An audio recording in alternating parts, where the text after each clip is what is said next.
por allí en cualquier momento. Y ahora saludo a un señor que vive en Madrid, normalmente en Madrid, aunque en realidad es habitante de mi mesa de luz como la de muchos de ustedes, con sus libros. Estoy hablando de Jorge Alemán. Un fuerte abrazo, Jorge. Es un placer tenerlo en línea. ¿Cómo le va? ¿Qué tal, Víctor Hugo? ¿Cómo le va? Es un placer grandísimo para mí escucharlo a usted. Jorge, un paso más al frente de la derecha, del neoliberalismo en el mundo, esta elección de ayer en la Argentina.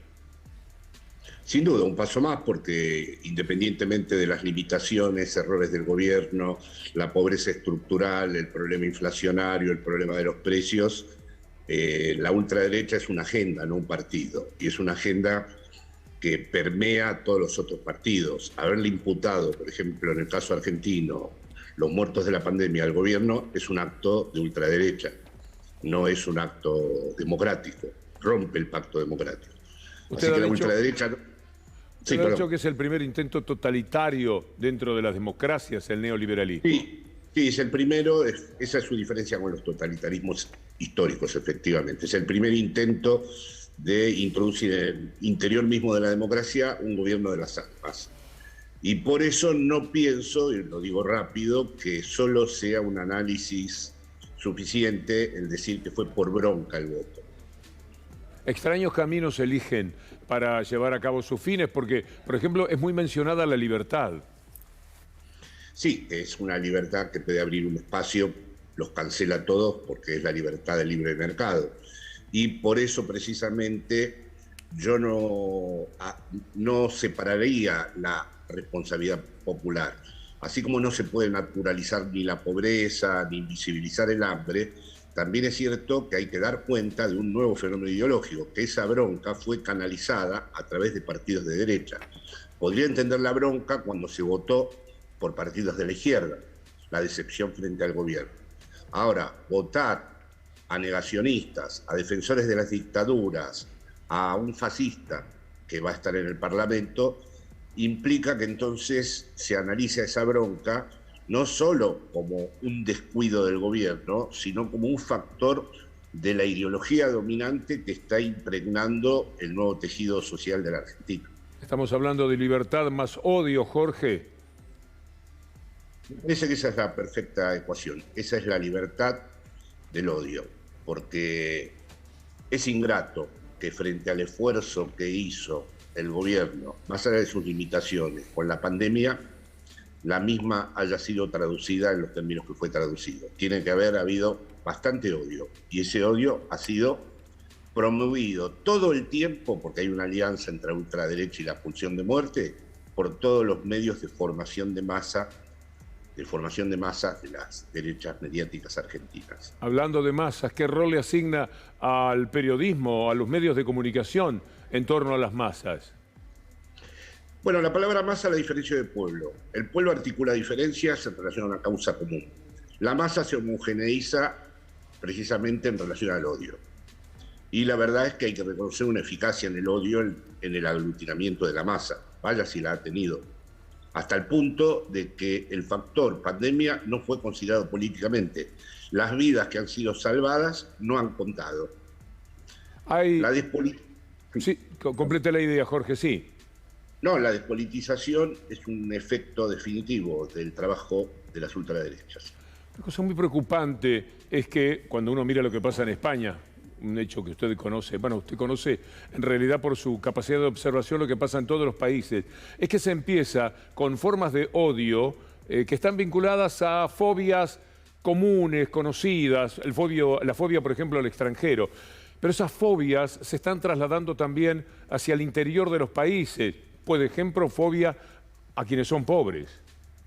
Fobia a quienes son pobres, empezaron de nuevo las palizas a homosexuales, pero añadiría un nuevo escalón en esa fobia. Fobia al propio gobierno. Se odia a los gobiernos como si fueran extranjeros. El gobierno es Castro bolivariano. O sea que la xenofobia alcanza un nuevo grado. Jorge, ¿cómo va? Darío Villarruel lo saluda. Hoy hablamos en la radio y usted me decía que de acá al futuro, en lo que es hasta noviembre, por más que el gobierno haga lo que se le reclama, entre comillas, va a ser duro ese cambio, porque la verdad que está instalada ya esa derecha, y me parece que los que están en esa derecha no les importa si este gobierno, elegido democráticamente, hace lo que ellos quieren que deben hacer, porque ya han elegido un camino.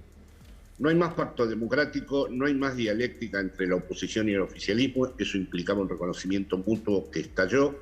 No tenemos la movilización popular, que es un discurso, la movilización popular no es pura acción, forma parte de la construcción discursiva de los movimientos nacionales y populares. Carecemos de eso y entonces va a ser muy difícil verdaderamente frente a esta agenda de las ultraderechas que impregnan, lo insisto, a las derechas.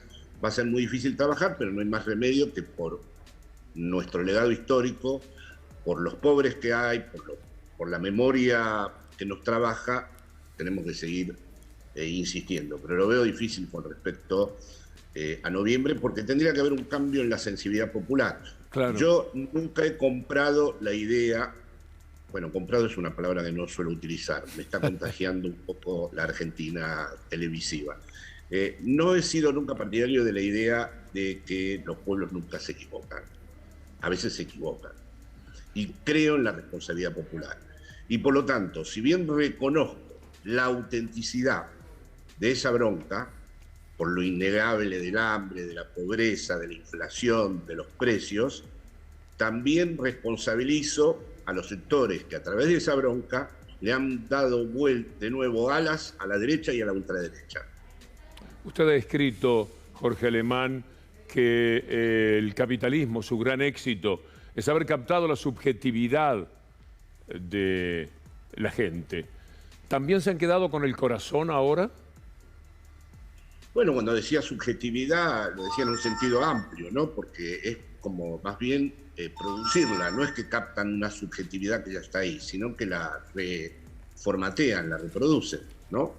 Y esto es lo que da como resultado que en la encuesta que estaban ustedes recién haciendo en la calle, las personas que estaban politizadas podían dar cuenta de lo que ocurría, mientras que los que votaron a las derechas lo hacían desde un lugar que se confundiría casi con el grado cero de la política. No necesitaban pensar mucho, ni interpretar nada, ni les bastaba con que, bueno, las cosas estaban muy mal, lo que es cierto, y por lo tanto votaban lo que votaban. Pero ¿acaso estas ultraderechas se asumen en su identidad de ultraderecha? No. Así que ahí hay un círculo extraordinario, porque han generado la catástrofe, luego sacan el beneficio de la catástrofe y luego ni siquiera han considerado que la pandemia tendría que haber ingresado en el análisis político. Y además tutelan las otras formas de derecha, da la sensación, ¿no? Es decir, la ultraderecha está por encima de esas otras derechas y las condiciona.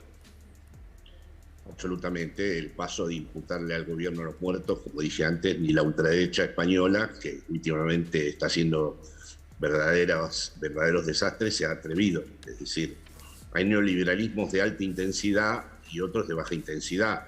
A los países estos europeos les toca financiar la pandemia de otro modo y no permiten ciertas operaciones que en Argentina fueron posibles. Nosotros, por ser un país emergente y estar condicionado por todo el capital corporativo financiero internacional, nos toca una ultraderecha terrible que ha sido capaz de impugnar todo, las vacunas, la pandemia, y realmente resulta muy ingrato que yo, que he hablado con infectólogos españoles que me dijeron que el Gran Buenos Aires iba a ser una bomba y que iba a estallar todo y que me preparara, porque saben el afecto que tengo, para un gran desastre que por suerte no ocurrió, que el resultado electoral sea ese. Entonces, pienso que sí, hubo bronca, los motivos de la bronca son pertinentes, pero la manera en que se canalizó la bronca hay que pensarla para entender cuál es el régimen ideológico dominante. Un privilegio, Jorge, como siempre, charlar con usted. Muchísimas gracias. Gracias a usted, Víctor Hugo. Me quedo con la idea que plantea Jorge. A él le decían que la Argentina iba a estallar en esta época y estamos con menos de 1000, no sé cuál es el número de hoy, ayer menos de 1000 contagiados en la República Argentina. Y tiene que ver con la vacunación y tiene que ver con la lucha, una lucha que se llevó a cabo contra los medios de comunicación que no querían vacuna, porque siempre pensaron que no era suficiente la malaria económica del mundo entero y que necesitaban más muerte para poder derrocar, caramba, la palabra se me escapó, al gobierno, pero esos helicópteros me han dejado pensando. Y caramba, les alcanzó sencillamente con lo económico para que ni se note todo lo que se ha hecho en materia de vacunación y de prevención en la Argentina. Cosas que pasan, como que tenemos que irnos a la pausa.